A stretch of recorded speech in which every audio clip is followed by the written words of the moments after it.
My name is Seva, My name is Kalyan. and we are the owners and farmers at Nutwood Farm here in Cummington, Massachusetts.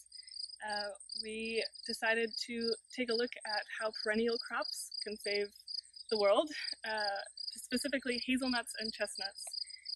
For our project, we decided to look at, in particular, perennial ground covers underneath our hazelnut planting. So we saw a absence of nuts in commercial production here in Massachusetts, and so saw that as an opportunity. And being personally interested in tree crops in the first place, we saw the hazelnuts and the chestnuts in this field as a great opportunity for growing a lot of food. And so there's 3 different plots of plants, plus the control for the 4th. And we broke them into 30-foot sections that was convenient, and then kind of randomized them around the field. Yeah, the hazelnuts are 3 foot on center. Yeah? We're going for a hedgerow rather than small tree form. Okay. These are all going to sucker. Yeah. You look at the older plants, some of them have 20 canes already. This is only 3 years of planting. So when you're growing hazelnuts, you really want to be careful of not having too many weeds underneath them. And in particular, we wanted to have a perennial ground cover underneath them and not just an annual weed that would grow back every year. So we selected plants that would continue to grow each year as a perennial ground cover. Some of them are woody and some of them are self-seeding annuals or self-seeding perennials. And they are matting the ground underneath the hazelnuts and adding nutrients to the soil, as well as attracting pollinators and providing habitat and nectar. So creating a lot of ecosystem services underneath in our field in the hazelnuts. And we're hopeful that we, by the end of this SARE grant research period of 3 years, that we will be able to offer a list of successful ground cover plants that work and support hazelnuts.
I don't usually think of it in the context of advantage and disadvantage so much as more like motivation versus non-motivation perhaps, or like motivation for me being quality of food. Mm-hmm.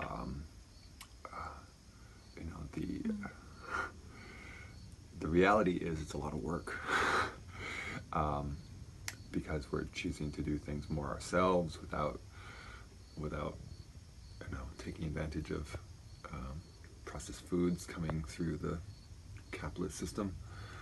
The reality is that we can make much better quality food from scratch, from available local ingredients, and that's really what has brought me to farming, is like recognizing that there is so much food that we have access to that we need to just make use of. Thinking my thoughts go also to like building more community resiliency and interdependence. If we're relying on other systems to bring us the things that we need, we become dependent, and that's precarious. Mm-hmm. But when you're choosing to farm and you're choosing to live like this, and it's definitely not the easiest choice.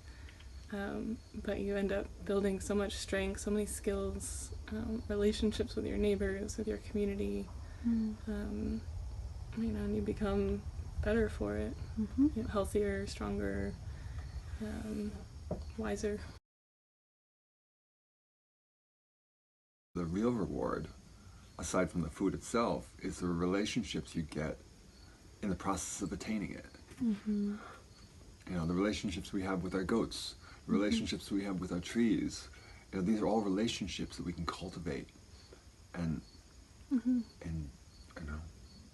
benefit from directly, even though those benefits are hard to see. I don't know, the choice to be a farmer is also, for me, about just kind of a clarity of direction, whereas like a lot of other things just seem so muddled with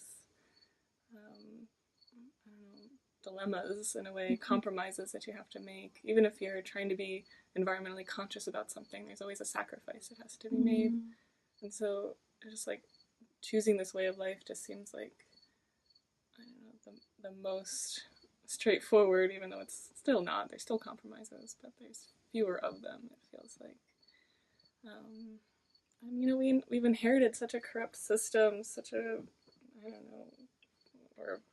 we have this colonial legacy, we've stolen land, we've, mess with people all over the world just to have this materially rich life. And so in a way, rejecting that just feels like an honest response, an appropriate response to what's going on.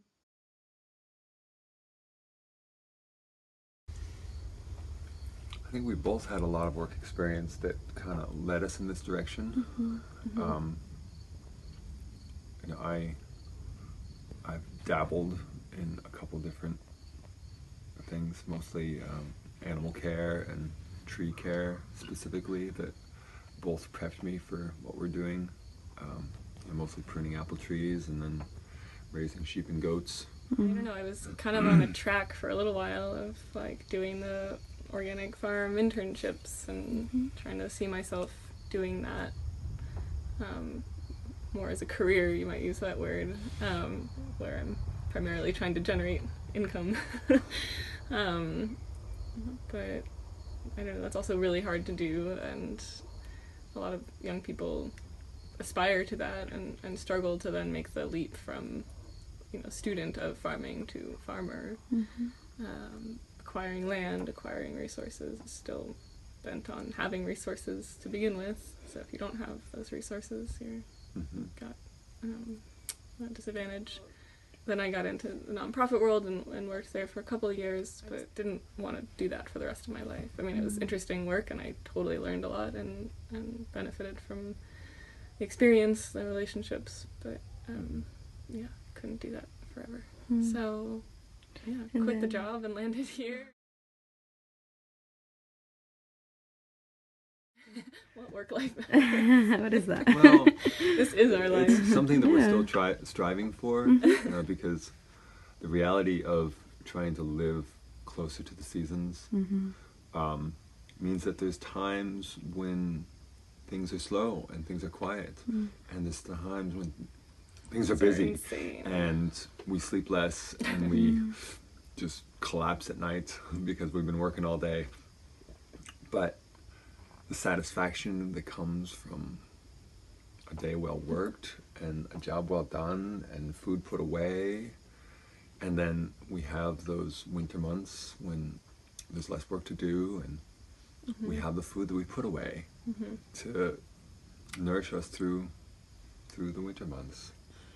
We also talk a lot about meaningful work and learning to see work not as a drudgery, but actually joyful and inherently meaningful. And so the idea of a work-life balance where like you go off to work and hate your life for 8 hours and then come home and, I don't know, have another life outside of that. And distract yourself with media and other things that are more meaningless. TV, I don't know. Just like that whole setup, we were both trying to get away from that too in a way. And just have a more blended experience that is meaningful all the way around instead of just...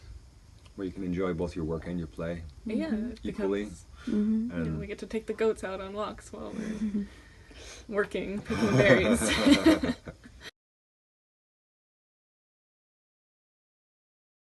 What would you You know, on one hand, quit college? yeah, I would say you're not going to learn much in school. But it's mostly about becoming skilled. It's like you can teach your mind all you want, but your hands need to be taught too. And even more important. But at the same time, maintaining an openness of perspective in one's mind. Because as soon as we become rigid, we lose our flexibility and our ability to respond to the world. And so if we can maintain the flexibility of our minds and our thoughts, so much more is possible. And, you know, you have to find what it is that you want your hands to be doing. And personally, I find that I rather have my activities change throughout the year. It feels more in line with the seasons rather than going and working a job in a cubicle or anywhere else where you're doing the same thing every day all year long. I find that that's the definition of drudgery. I mean, I'm obviously here, and I did finish college, so it's not impossible. They're not totally incompatible. But I would say, yeah, the flexibility of mind, open to new experiences and taking risks and doing things, you know, that people don't normally do, just to see what happens if you do them. It's like you want to find a deeper satisfaction, but don't be easily swayed by what other people are satisfied by, you know. Exactly. Something like that. It's like keep searching, and then you'll know when you find it, but you know, don't give up too easily. But the real point is to find something you can find joy in. Yeah. Because if you can't have joy in your life, then what's the point of being alive?